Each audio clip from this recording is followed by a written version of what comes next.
Hello! My name is Callista, and welcome back to Mass Effect Legendary Edition. In the last episode, we were about to head to the final system in the Maroon Sea. I don't know what it's called. I can't remember that. However, this will catch me up to where I was before. Yeah, we've looked at everything here. Caspian, there we go.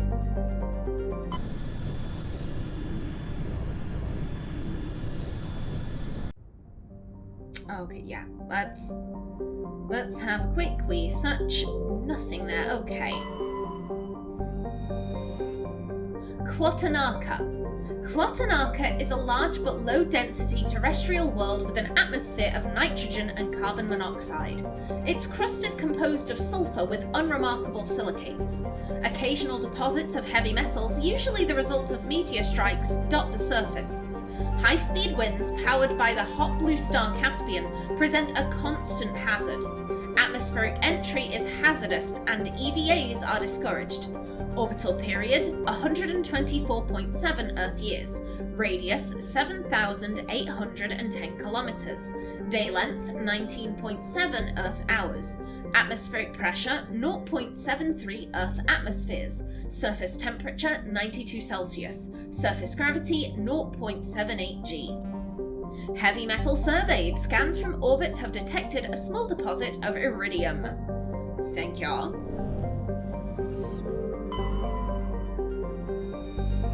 Farnuri. Farnuri has a trace atmosphere of carbon dioxide and helium. The surface is mainly composed of silica laced with iron oxides, indicating the world had an oxygenated atmosphere at some time in the past. Given the relative youth of the blue star Caspian and the significant gravity well of Farnuri, this must have occurred with astonishing swiftness, perhaps a result of some cataclysmic event. Further research is required. Orbital period, 352.7 Earth years.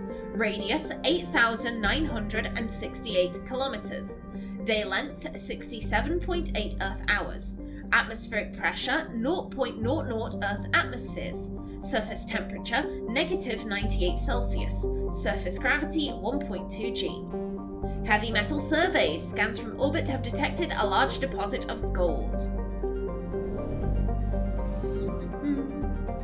Round to you. Almarcrux. Almarcrux has an atmosphere of methane and ethane. Despite its great distance from Caspian, the energetic young star heats the surface almost to temperate levels. Thick ground fogs are common at the terminator, where water ice frozen during the long dark side night meets the warm air masses from the day side. The crust is mainly composed of copper with deposits of sodium. Almarcrux's abundant water and relatively mild temperature and gravity have placed it on the shortlist of terraforming candidate worlds. However, there is significant opposition from eco-ethics groups who assert that Almarcrux's primitive methanotropic bacteria may be a precursor to a full-fledged native ecology. Orbital period, 584.1 Earth years. Radius, 4,715 kilometers. Day length, 64.7 Earth hours. Atmospheric pressure, 0.76 Earth atmospheres. Surface temperature, 31 Celsius. Surface gravity, 0.78 G. And Antida. Antida is a standard hydrogen-helium gas giant. Its atmosphere is darkened by traces of sodium. It is one of relatively few planets known with an orbital period of more than a millennium. Orbital period, 1,296.1 Earth years. I'm about to sneeze. Oh, don't do that. Don't do that. Oh. It dissipated. I am offended. Radius, 29,657 kilometers. Day length, 12.8 Earth hours. Turian insignia recovered. Scans of Antida revealed a group of defunct turrets orbiting the planet. The recon team carefully retrieved one of the turrets and brought it on board.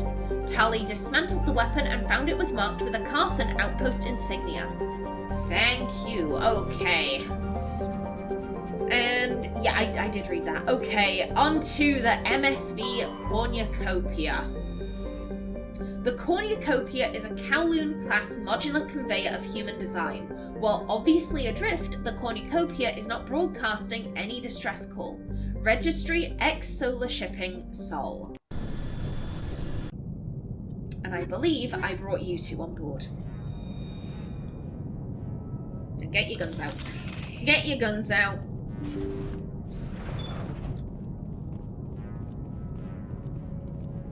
God, I was so excited when I first did this mission because this was the team that had the all Colossus armor set. So we looked emo as fuck. We looked like a little emo band coming to storm the ship, and it made me so happy. It filled me with such joy, and I no longer have that joy. I am miffed. I am miffed, sirs and madams.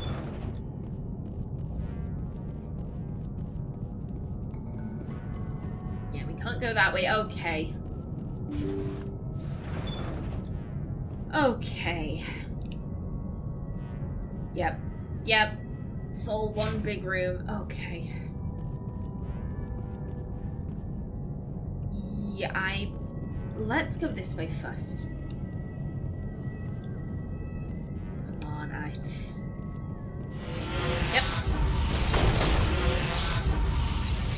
It's full of husks! Oh, don't you just love it? Don't you just love it? Warp. And you do one of these, please. Don't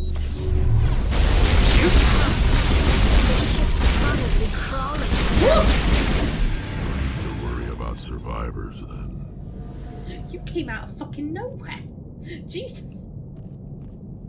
But yes, as they say, the ship is crawling with husks. Probably no need to worry about survivors, which is incredibly sad. No, I got so lost. Can I? Oh, boo. How dare. I got so lost the first time I did this. Let's see. Let's see if I can figure my way around here any better. Jesus.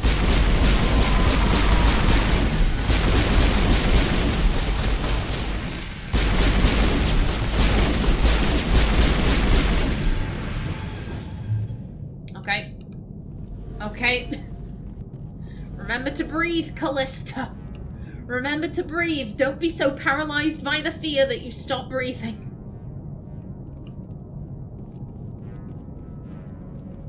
Okay. Yep, let's start making our way over this way. We need to head down here. And I know you all are here.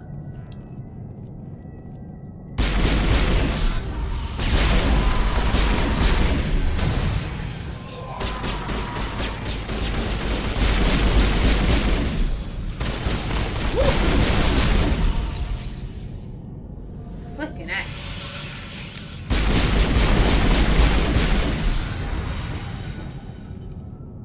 God, Rex, you are such a good tank. You are such a good tank. Oh, Jesus Christ.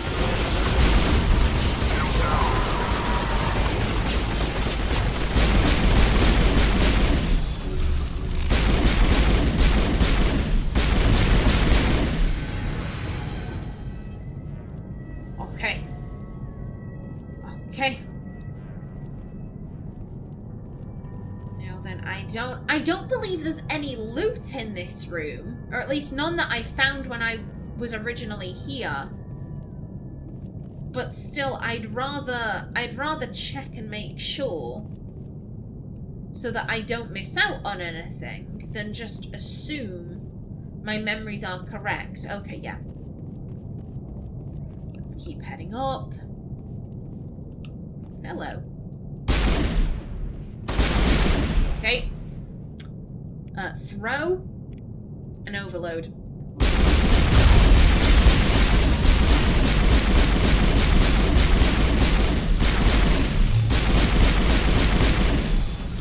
Okay. Okay, just keep moving forward slowly, but steadily.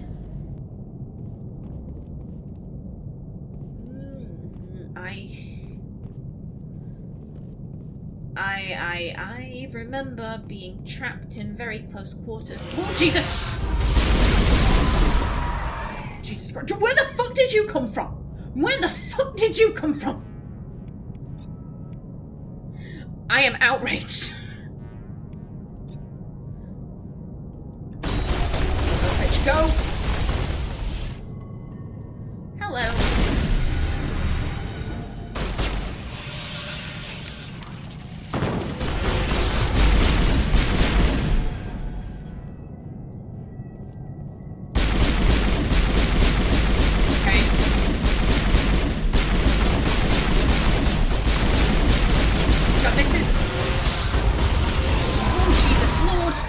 Jesus Lord. Everything is fine. Everything is fine. Do one of them if you please. Shoot, shoot!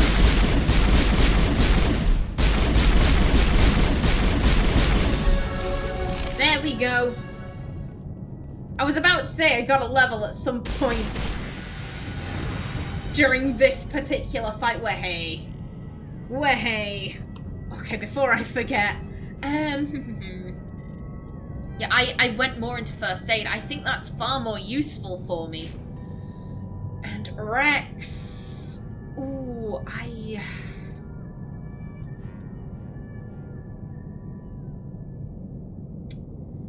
you know, we're gonna go into throw because I like throw.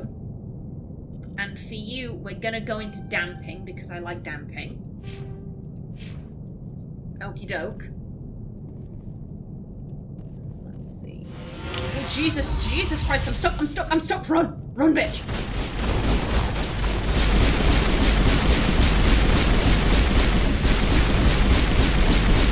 Origin, piss off. Now is not the time.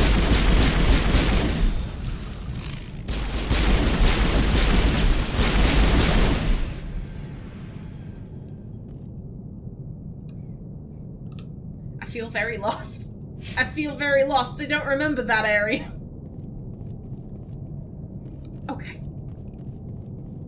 Okay, let's... God, I'm trying to be methodical about this. I'm trying to be methodical so that I can get all of the XP. Okay, let's... Okay, oh! I had such trouble finding this the first go around. Like, legit, I was wandering this area for about 5 minutes being like, can I even get through to the door? This quest isn't coming up as complete. Yeah, I kept finding this area and I was so lost. So lost and confused.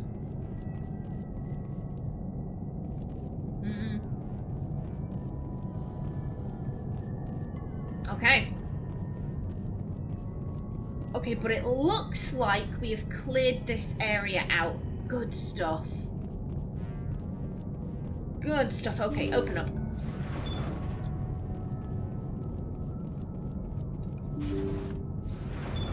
Even more dragon's teeth. Even more of the buggers. Don't mind me. I'm just gonna take your shit.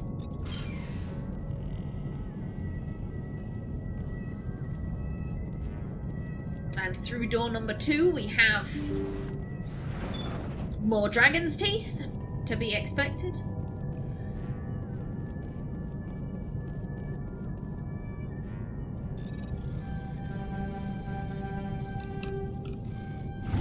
Okay, lovely. And a yoink. Okie doke. And through the final door, we have some answers. And no loot hidden away. According to the log files, the ship was out near the Perseus Vale. Looks like they found some kind of alien artifact. They brought it on board, and then... This is really weird, Shepard. They plotted a course straight into the Perseus Vale, like they wanted the Geth to find them. This is really reminiscent of the Mechanator cult. It was on one of the desert worlds. It was an exogeny research team, and they found something and they began worshipping it, and then they all turned into husks. This feels really similar. They found this artifact and were like, we must go and worship the Geth. We must go and find them to worship them. What else do the logs say? The entries don't make a lot of sense after that. It's like the captain's mind was falling apart. I don't see anything about how they got back into human territory. The Geth turned them into husks and left the ship where someone would find it, trying to show us what happens to organics dumb enough to enter the Veil. Probably. Probably, let's be honest. Okie doke. Now, yeah, this... I got through the lost episodes 15 minutes faster than when I originally did them. Okay.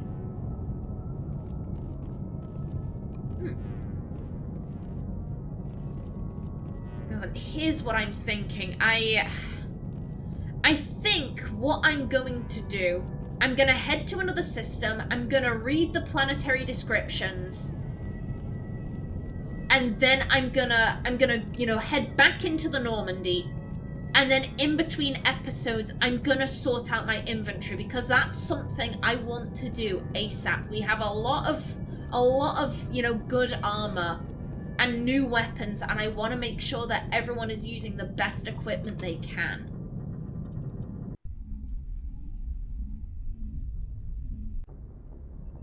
So there lies the question, where do I want to go from here?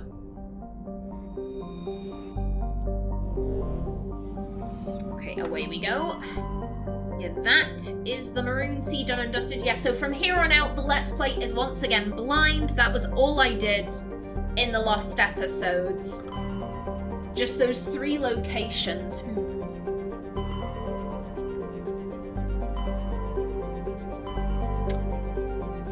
You know what? I'm so tempted to go deal with this strange transmission. We picked this up at the beginning of the game and I haven't gotten around to it. Anything else? Okay, no. Ooh, this is beautiful. I love the orange with the teal. That's stunning.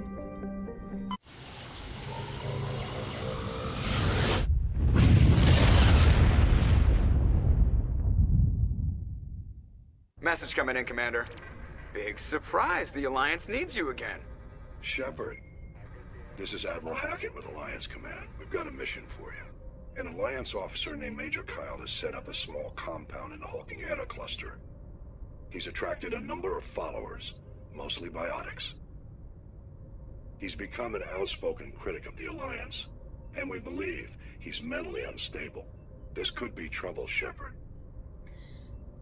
I mean, he's become an outspoken critic of the Alliance. Naomi's like, maybe he has some good points.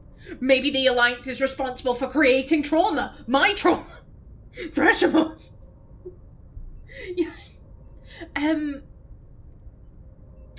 The first bit, Naomi's like, I don't see what's the big problem with that. We believe he's mentally unstable and he's created a commune of biotics. And if he's preaching weird shit to them, then that could be trouble. I said it before, out of all of the people in the Alliance, the few people she still trusts, Anderson, simply because she doesn't want to believe he would be involved in any of the shadiness that the Alliance has clearly been involved in, and Hackett, because if he had known what the Alliance had okayed, he would never have gone to Naomi about it. He would have kept that shit hidden. And again, we are still trying to play nice. We're trying to play nice with the Alliance until we can quit. I'll look into it. 3 days ago, we sent 2 Alliance representatives to meet with him at his compound. They've disappeared. We believe Kyle and his followers killed them. That compound is a cult, Shepard. They call him Father Kyle now. He set himself up as some kind of religious leader. You said his followers were biotics? Yes. Major Kyle never showed any biotic tendencies himself, though. I think he's just latched onto a group he identifies with. Many biotics feel marginalized or ostracized by society. Kyle probably sees them as victims who need his protection, and they see him as someone who will fight for them. Unfortunately, he's convinced them that the Alliance is somehow responsible for all their problems. We can't let him go on like this. Maybe the Alliance is responsible. Maybe the Alliance had, their claws in, dumping Ezo, on certain locations. Maybe they did. I don't know. It's not exactly implausible. What were those Alliance representatives going to talk to Major Kyle about? They wanted to bring him back to an Alliance facility for treatment. Major Kyle served us faithfully for many years. We weren't going to abandon him. Given his state of mind, however, he probably saw them as a threat. We're almost certain he had his followers killed him. What else can you tell me about Major Kyle? He used to be a model soldier, but something happened to him at Torfin. Too many Alliance soldiers died under his command. Couldn't cope with the guilt. His psych evaluations showed he couldn't handle the stress of command anymore. He was given an honorable discharge in early retirement. We'd hoped he would get better in time, but we underestimated how far gone he was. Now it looks like it's too late. You want me to kill him? No! Let's see if he can be reasoned with. There wasn't anything else, was there? No, okay, yeah, let's see if he can be reasoned with. I might be able to end this without violence. That may not be possible, Commander. We don't want a bloodbath, but Kyle is dangerous. I'll trust you to use your judgment. Hack it out. We'll see. We'll see what we can do. Anything, come on. Well, hey! Metallic asteroid. A metal-rich asteroid, radius 83 kilometers. Heavy metal surveyed. While scanning this asteroid field in the Hawking Eta cluster, you detected a large deposit of palladium. Lovely. And oh, they're on the moon. Okay. Okay, well, we'll get to that when we get to that. Canctra. A terrestrial world of average size, Canctra's atmosphere is composed of nitrogen and argon. Its frozen surface is mainly composed of tin with deposits of calcium. Aside from some spectacular formations of water ice at the poles, the planet has little to recommend it. Orbital distance 14.3 AU. Orbital period 60.6 Earth years. Radius 5,471 kilometers. Day length 66.7 Earth hours. Atmospheric pressure 0.83 Earth atmospheres. Surface temperature negative 175 Celsius. Surface gravity 0.7 G. Light metal surveyed. While scanning this planet, you have detected a significant deposit of cobalt. Anywhere else? You. Tamahira. Tamahira has a thin atmosphere of carbon dioxide and xenon. The surface is icy and composed of sodium oxide with deposits of calcium. It contains a few unremarkable metals, but mainly consists of rock. The presence of canyons and floodplains indicates that liquid water once existed, suggesting Tamahira had a thicker insulating atmosphere in the past. Orbital period 1.4 Earth years. Radius 6,302 kilometers. Day length 40.1 Earth hours. Atmospheric pressure 0.34 Earth atmospheres. Surface temperature negative 30 Celsius. Surface gravity 0.66 G. And you... Tharopto. Tharopto is a typical hydrogen-helium gas giant. If you heard my stomach to a massive rumble then, my apologies. Let's try that again. Tharopto is a typical hydrogen-helium gas giant with traces of chlorine and sulfur in its atmosphere.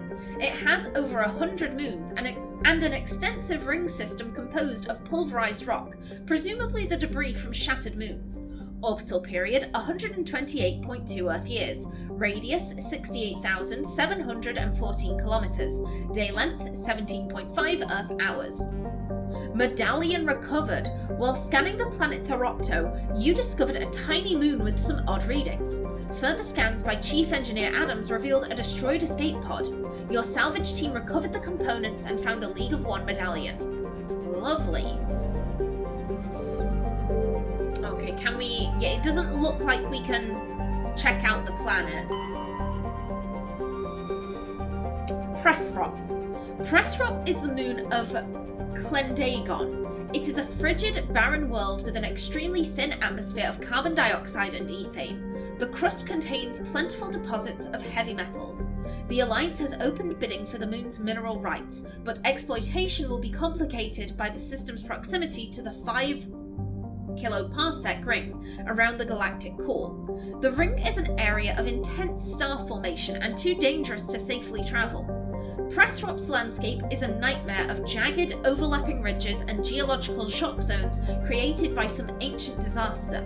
This has not deterred a generation of illegal wildcat miners from attempting to exploit the moon's mineral riches. Unfortunately, many have lost their lives. Orbital distance: 168,500 kilometers from Clendagon.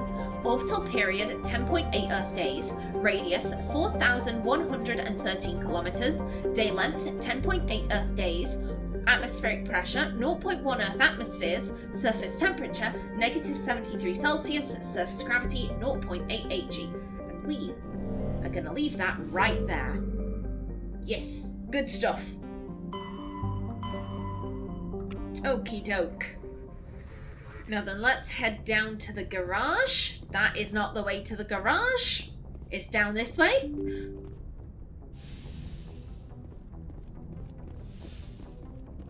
And I am gonna bring this episode to a close right here. Lovely jubbly. Okay, I'm very glad that I've finally caught back up to myself. Come on, down we go. Lovely, yes. Okay, in the next episode we go and deal with Major Kyle, and everyone will have lots of fancy new upgrades, but until then, please remember to like if you enjoyed, leave a comment below, and if you wanted to subscribe, it would be very much appreciated. I've been Callista. Thanks for watching, and see you in the next episode.